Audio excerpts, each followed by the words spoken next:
It went downhill after I opened my eyes this morning. It was Good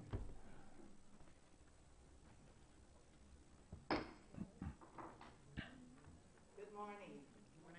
The Morning. Subcommittee on Management, Organization, and Procurement of the Committee on Oversight and Government Reform will now come to order. Without objection, the chair and ranking minority member will have 5 minutes to make opening statements, followed by opening statements not to exceed 3 minutes by any other member who seeks recognition. Without objection, members and witnesses may have 5 legislative days to submit a written statement or extraneous materials for the record. I now yield to the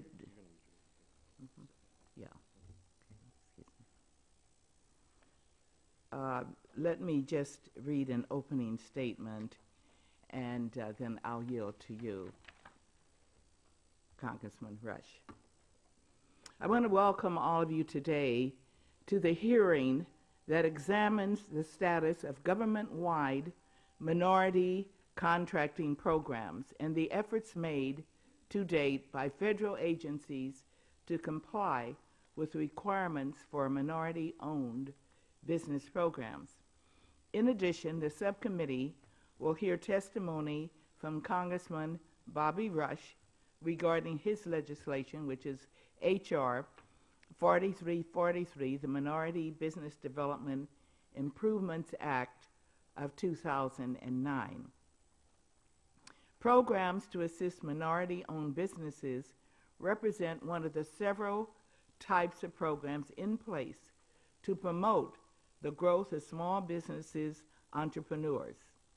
Such programs administered under Section 8A of the Small Business Act provide agencies the authority to set aside contracts for small disadvantaged businesses or SDBs and to make sole source awards to such firms.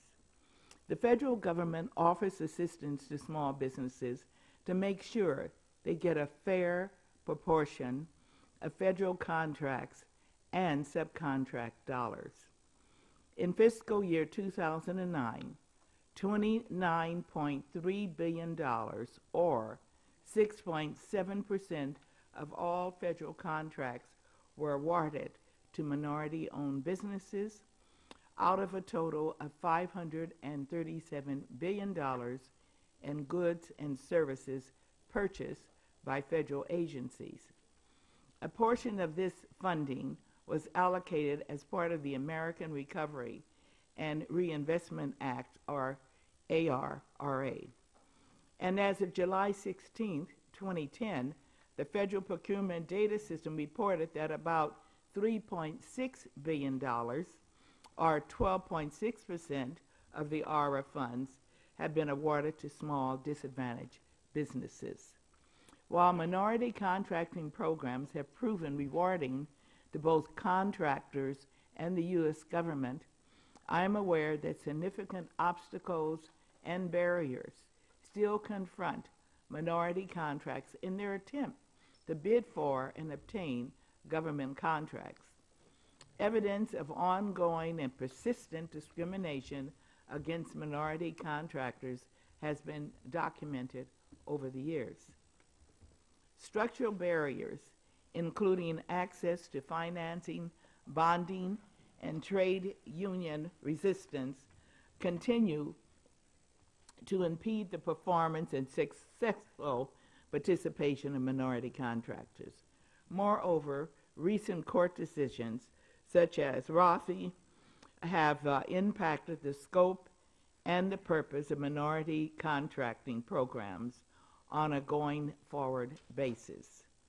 I'm very interested in hearing more specifics from our private sector panelists on how documented instances of discrimination have prevented minority firms from advancing in the marketplace, particularly because I do understand that it's often difficult for minority contractors to speak openly about these issues out of their fear that they will be ostracized. If Congress is to address the shortcomings in our minority contract programs, it must have a comprehensive understanding of the problems at hand in order to develop appropriate legislative remedies. It is my hope that this hearing today will make a significant contribution to the development of a meaningful legislative record on this important issue. And I welcome all the witnesses that are here today, and we all look forward to your testimony. Okay, and now I will turn the mic over to our ranking minority member, Congressman Bilbray. Madam Chair, you'll be pleased to hear that I have a written statement for the record and ask for unanimous consent to be included in the record. Without objection. I yield back to the chair. Thank you. Okay.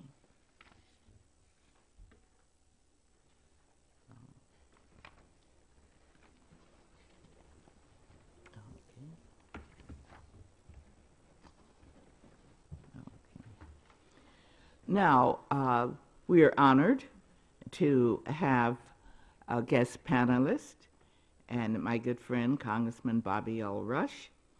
And Congressman Rush was first elected to the United States House of Representatives in 1992 and is presently in his 9th term serving the people of Illinois' 1st Congressional District.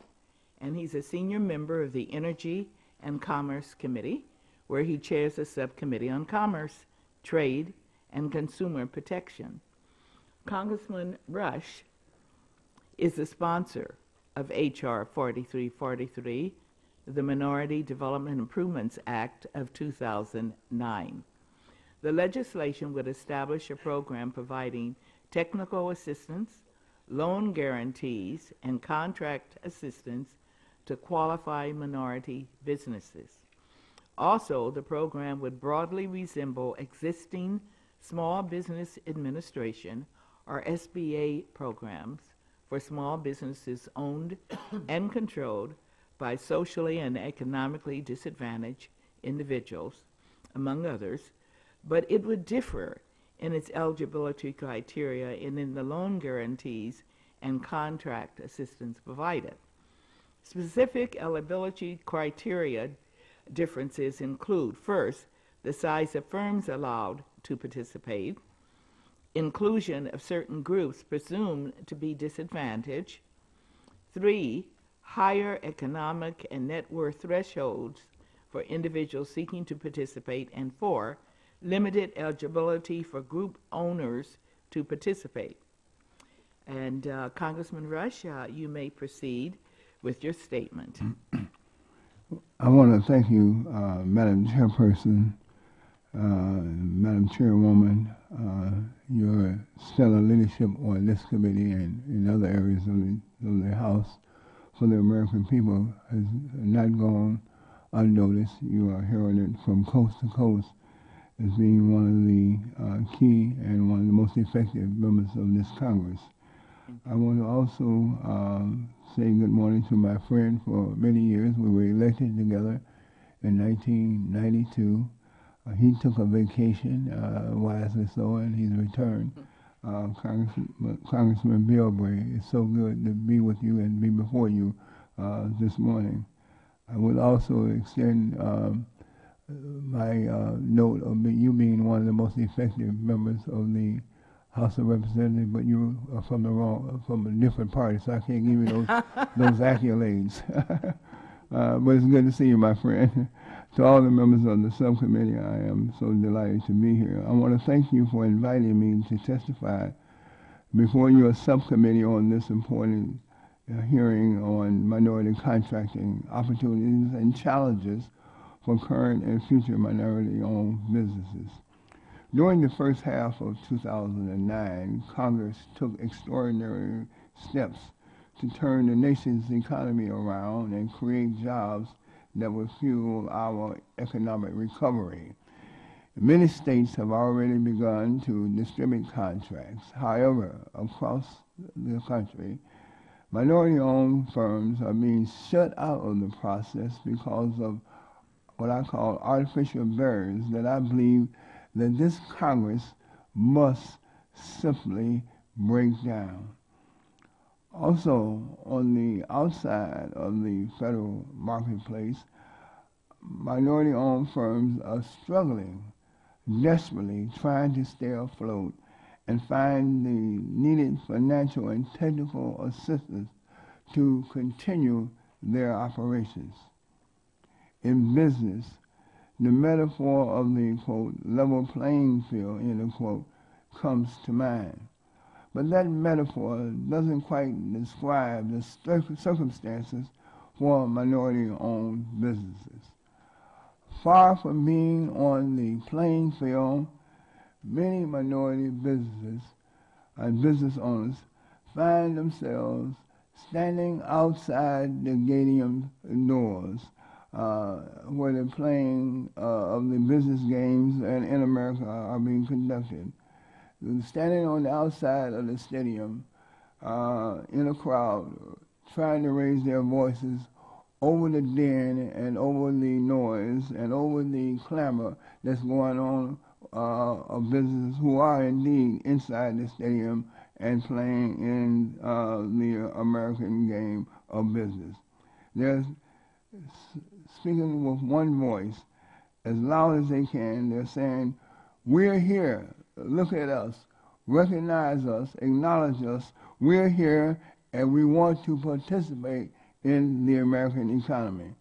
Madam Chair, that's why I'm here today, because so many of these business persons in my community, in my district, in yours, and districts like ours, they can't be here. Their voices won't be heard today, so I'm here to speak for them in my own way.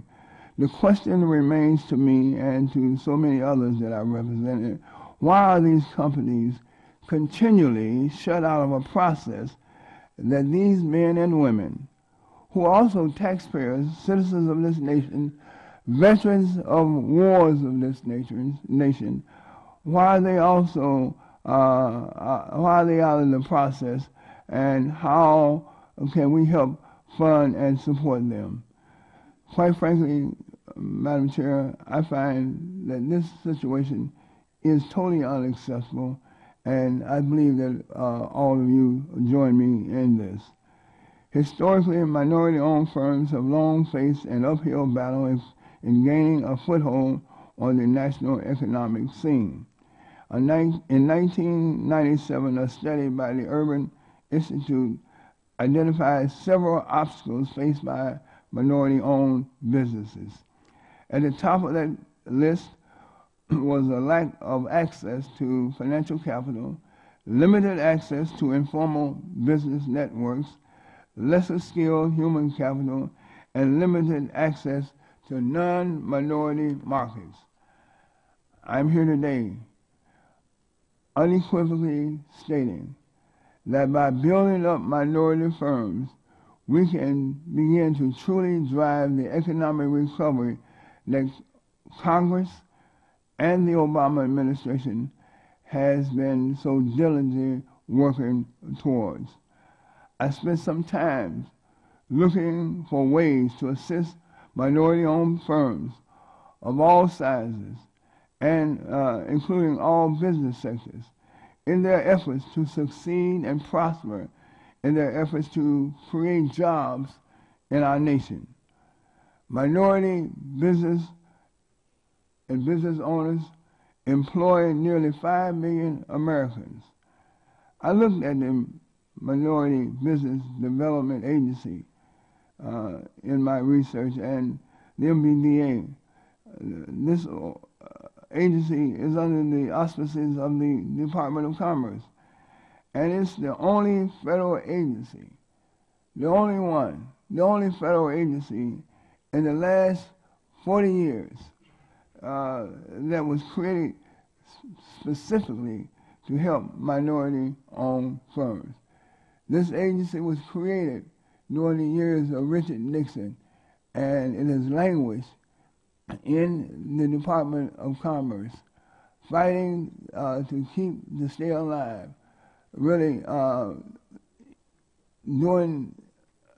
struggling against tremendous odds, trying to help minority businesses prosper and gain a foothold in the American economy with little to no help from the U.S. Congress, an ignored agency for the most part.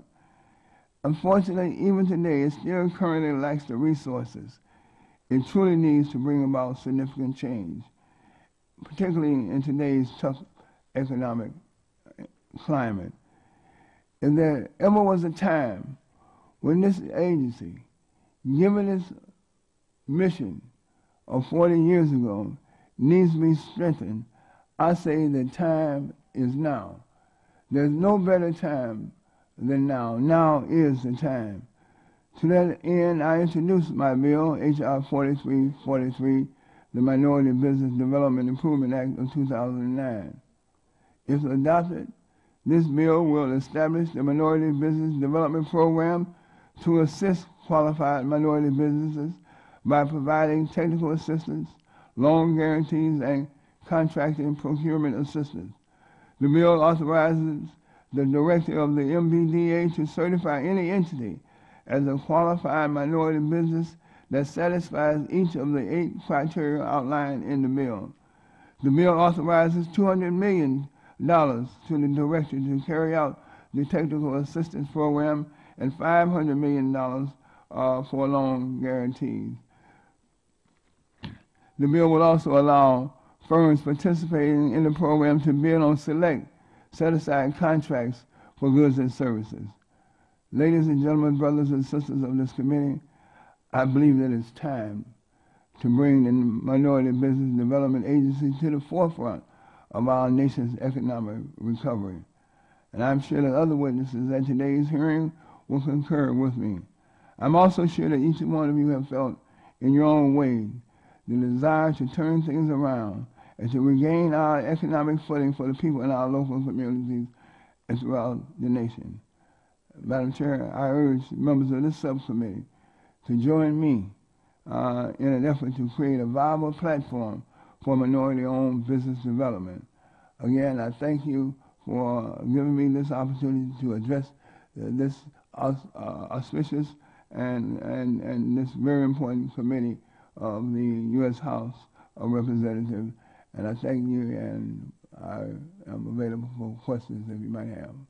We want to thank you, too, for bringing this issue, being persistent on this issue over a period of time to our attention. Mm-hmm. And it is right for us to have a hearing and bring all the facts as we know them to the table so that we can start discussing how we can do remedies, as I said before. Mm-hmm. Based on the information from your constituents, and I know that you have a history of always being tuned in to the people in your constituency and even out of your constituency, or whatever sources you might have been talking with. How has the recent recession affected the minority-owned firms seeking to obtain government financing or federal contracts? Madam Chair, thank you for the great question. And as I've expressed before, there are still great disparities. Do you have kind of a percentage? Let's just take within your district. What would you say the percentages would be in terms of those receiving contracts? Well, it's very paltry. I say that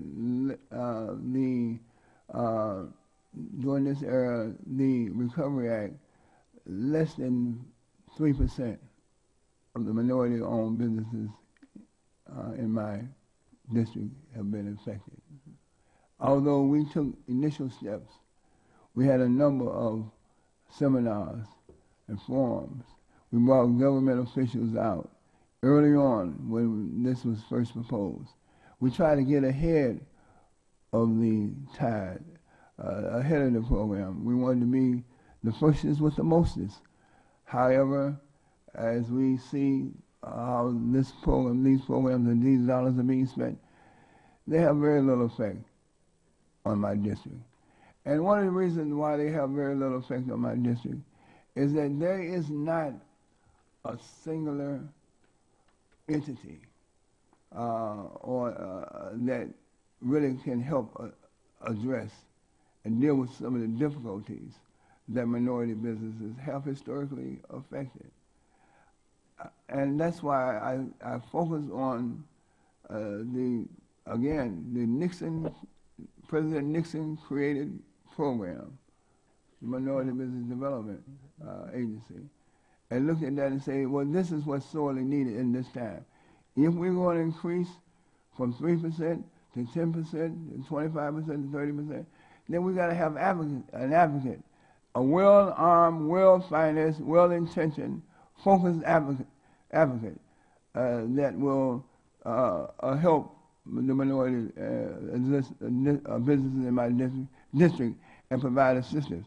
Madam Chair, I'm astounded, and I'm ashamed to say this, but the MBDA right now is the smallest federal agency within the federal government.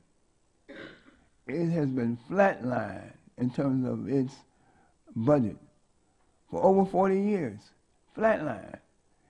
Everything else is taken off, is soaring, but the one agency that can make a significant difference in my community, other minority communities, the one agency whose mission it is to help engage my constituents, your constituents, in a robust manner in this Congress, that agency is moribund almost because of the lack of funding and resources that it has.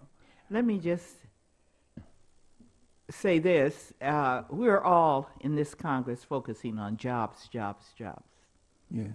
And when we cannot focus or train our awards to these companies, there's a great number of people without jobs, laid off. That is correct. What is the jobless rate, percentage-wise, in your constituency? Well, Madam Chair, thank you for that question. And let me just say, the published rates are about 16%. That's the published rates. Now, the real rates are more like about 35%. And that's just the ones who are considered unemployed and the ones who might be eligible for unemployed benefits. Those who have dropped out of the job market, totally dropped out, then you would probably say it's somewhere around about 45%. All right. If you want to include young people in it, then it's over 50%. All right. So, you talk about a depression. I'm not sure what the economists, how they identify the parameters of a depression. But I would just say that most of my district is beneath whatever the parameter. It's a depressed area, is what you say. Yes, it's almost like a third world country in my district. In listening very closely to what you see as a remedy, I think it goes to the basis that the agency that was established to see that we had eligibility requirements that could be met by minority businesses is underfunded. Absolutely, it's underfunded. That's the foundation for the problem, is that it's underfunded. So it really becomes a fiscal problem for us to see that we share with this agency a justifiable amount so that we can increase minority contracting, put people back to work. Yeah, Madam Chair. Is that a statement you're trying that would be verified by your bill? Yeah, it would be. Okay. It would be. And if you just want to look at, if you just extrapolate just for a quick moment. If we invest in the beginning, at the outset, if we invest in minority businesses, invest in this agency, then the savings to the American taxpayer on the other end would be 100 times or greater. Because if you invest in creating businesses, creating jobs, then your investment in the social programs in the prisons and the inadequate schools, that investment on the back end will be less if you invest in a robust minority business program in the initial stages in order to help create jobs. I mean, jobs are still the definition. Jobs are still the standard for being productive in the society, and to jobs are still the creator of the American dream and of the American economy. And so by helping to, the real stimulus program that I think we need now is to stimulate minority businesses so that minority businesses can do its rightful and natural function of creating jobs for the American people. Thank you. And I'll now yield to Mr. Bilberry. Congressman, thank you for your kind words. Let me just say, as somebody who was born and raised in a working class neighborhood, one of the things that frustrates me so often is, first of all, a lot of people come into our communities that are distressed and see the unemployment, see the redlining. I still remember this one company, this one bank that I caught when I was mayor of a small town, and said that the 7-Eleven being built in my community would get half the revenue and be twice as expensive as the same 7-Eleven being built in another community. Now, I can understand half the revenue or reduced revenue because of our economic situation, but twice as expensive? So, you know, that tricky little game you get into. So I've seen that, but I'm concerned that we approach many times what we think is the problem is a symptom of deeper problems, and we see things in isolation. We go in and say, this unemployment is the problem, when in reality, there's a bigger problem. One thing that I really want us to concentrate on is that the minority community does not operate in the business community in isolation. It's part of a broader network. But wouldn't you agree that if you were breaking down the businesses into three categories, large, medium, and small, that there's very few minority-owned businesses in the large category. Big business tends to be exclusive. Medium, you have some, but not much. But the overwhelming majority of minority-owned and disadvantaged is in the small category. And I think we've got to understand that a lot of these barriers appear to be just race-based or social economic. But in reality, because of the way systems, especially in the government, is operated, we favor the big guy so much that indirectly there's a discrimination that not only is based on the color of your skin, but more importantly by the volume of your pocketbook. And it happens that the minority and disadvantaged community tends to fall into that category along with other groups. Have you looked at the fact that one of the biggest problems we have with this program is we tend to put the weight on that middle ground, that if you want to qualify, you must qualify to be one of those medium-sized businesses, the initial hit. But if you're one of the smaller guys, you're not big enough to compete for those contracts. You're not able to fulfill those requirements. And the system tends to say, we don't care, medium guy, if all of your subcontractors are disadvantaged. We want you to be disadvantaged.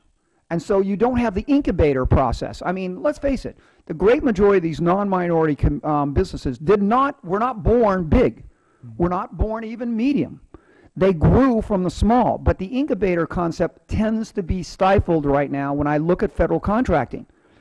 In fact, one of the biggest problems we have, I think, with the fraud in this system is that a lot of middle and big business are creating the fraud to get this advantage, where the true disadvantaged business people are not gaining access because they're too small to compete in the existing federal program. They're not big enough to be able to play the game, and thus they de facto get cut out, not because of who they are, but because of the size they are. But the result is the same, exactly the same. Right.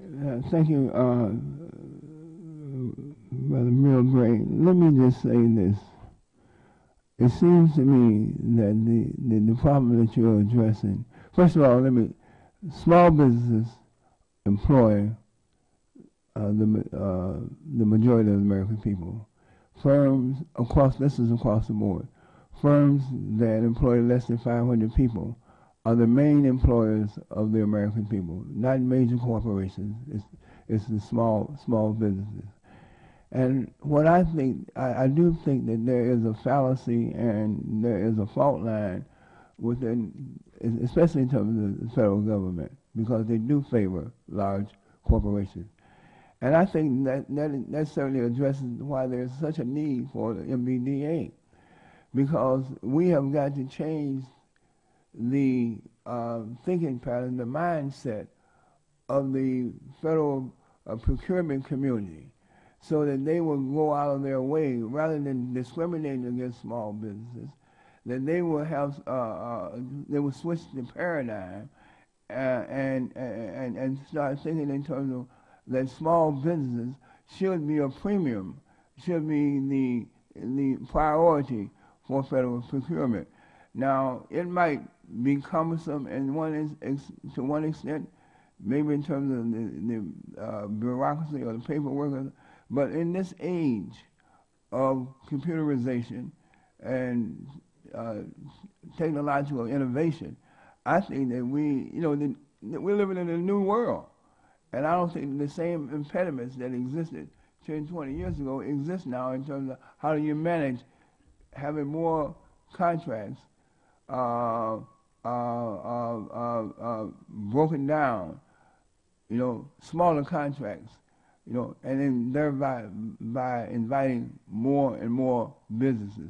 Let me kind of reinforce. So one of the problems we have now is if you have that middle business size, put a bid in, they do not get credit for the fact that all of their subcontractors, or a large percentage of their subcontractors, may be disadvantaged businesses. So what happens is there's not the incentive to help incubate and grow the small into the medium to where you have the ability to compete in there. It's like we look at whoever's the bidder, and we don't look at where their supply chain is. And you and I know from the employment point of view, just from the workers in your district, if they're hired by a subcontractor who's doing the government project, that is just as good a job as if they're hired by the guy who got the contract originally. But we're not right now giving any credit for those middlemen or the guys who are getting the bid of literally incorporating the small guy into it, and making a special effort to go out and get those disadvantaged businesses into their proposal. And I really think that there's a real missing link to build this foundation. This kind of economic prosperity doesn't happen overnight.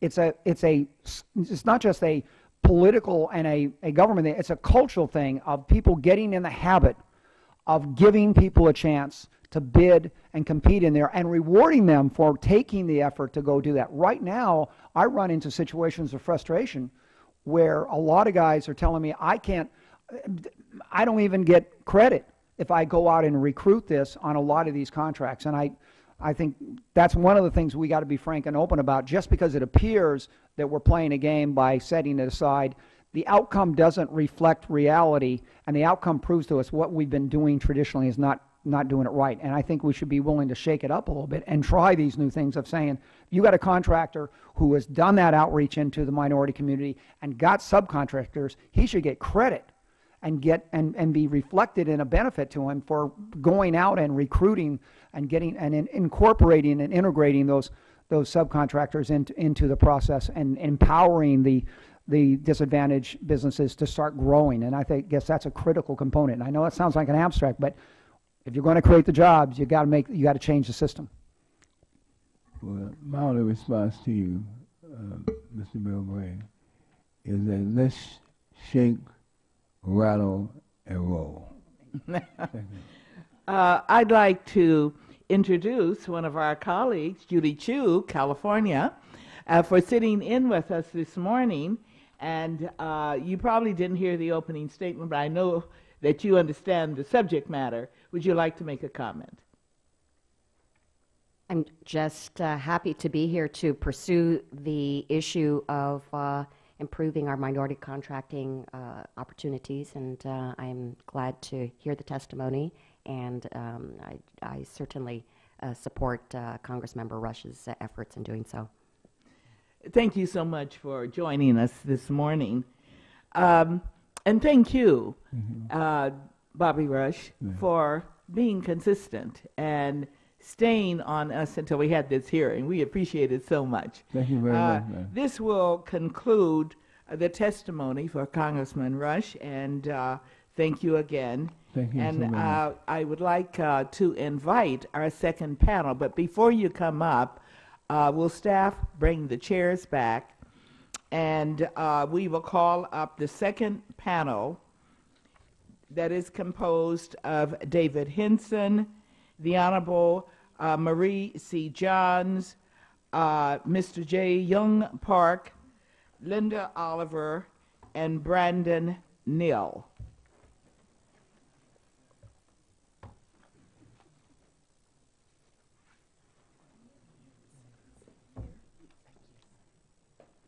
Are there, Adam, be sure we have enough seats. Be sure we have enough seats.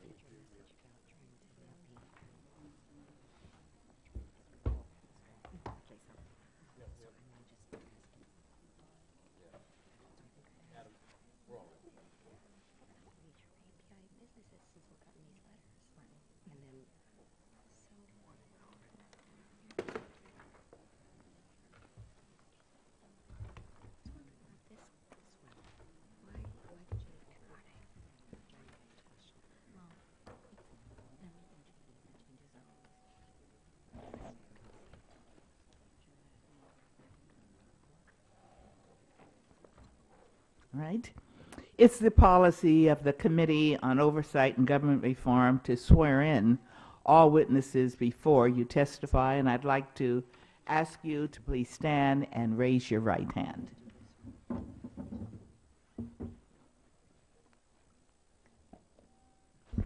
Do you solemnly swear to tell the truth, the whole truth, and nothing but the truth? Say aye. Aye. Aye.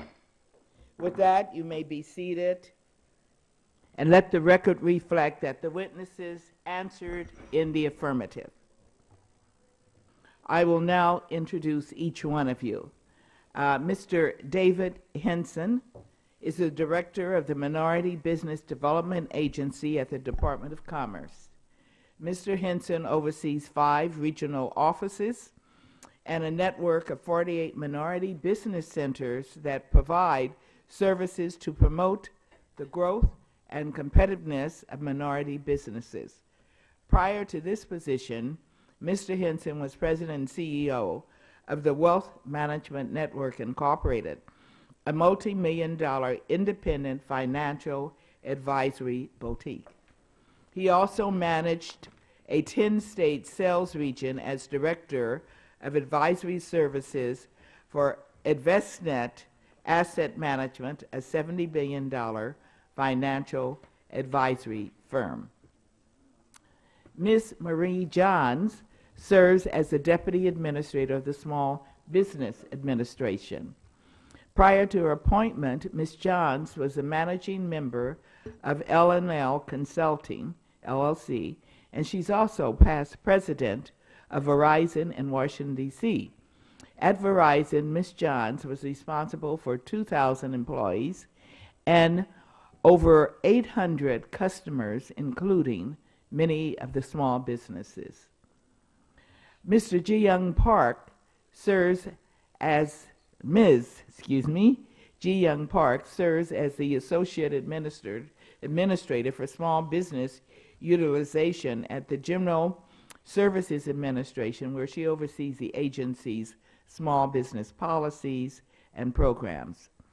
Previously, Ms. Park worked at the Touchstone Consulting, where she managed communications, strategy, and program management efforts for the U.S. Agency for International Development and National Science Foundation and the Small Business Administration.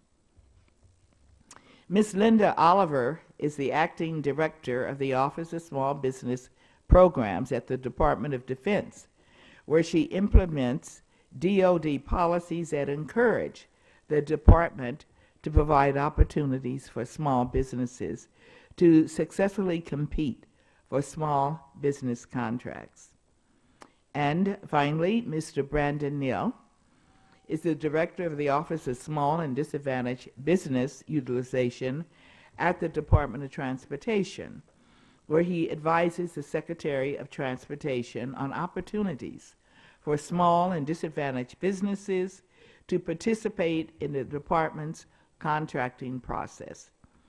Prior to this position, Mr. Neal worked as a financial director for African American Affairs with Obama for America, and he also worked for the Democratic Governors Association as deputy political director and later as director of extended affairs. I ask that each one of the witnesses at the panel now give a brief summary of their testimony, and to keep this summary under 5 minutes in duration, and I know you can do that, because your complete written statement will be included in the hearing record. So I'd like to start with Mr. Henson. Please proceed.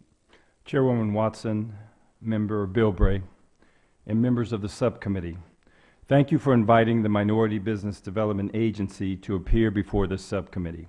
I request that my entire written statement, including attachments, be entered into the official hearing record. For over 40 years, MBDA has been working aggressively to expand the economic footprint of minority business enterprises, or MBEs.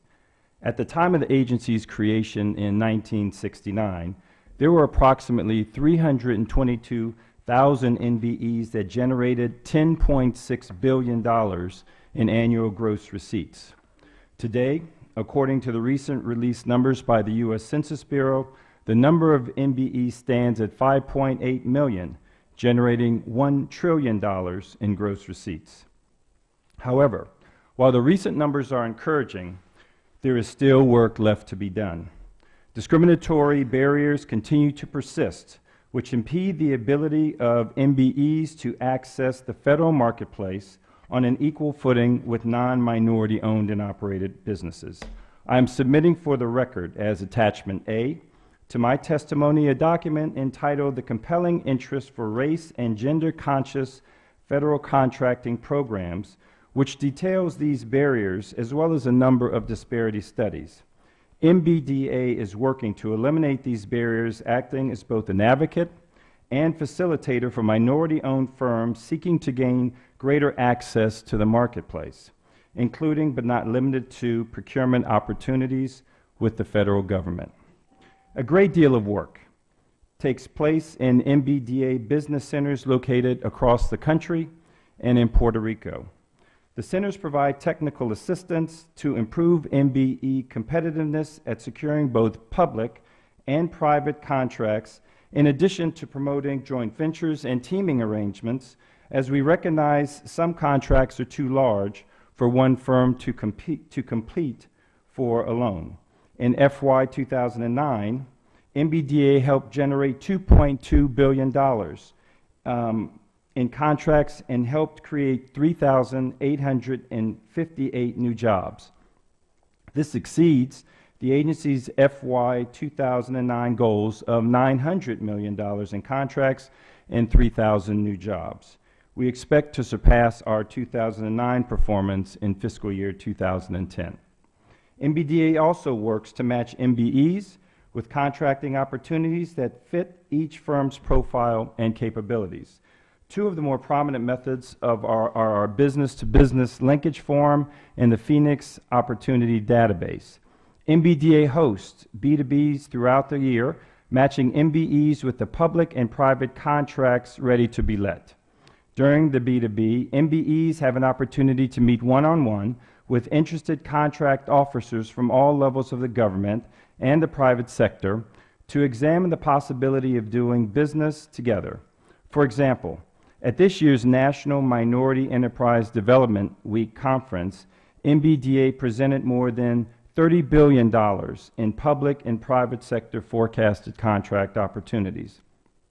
The Phoenix Opportunity Database, which is linked to FedBizOps, helps to connect MBEs with available contracting opportunities.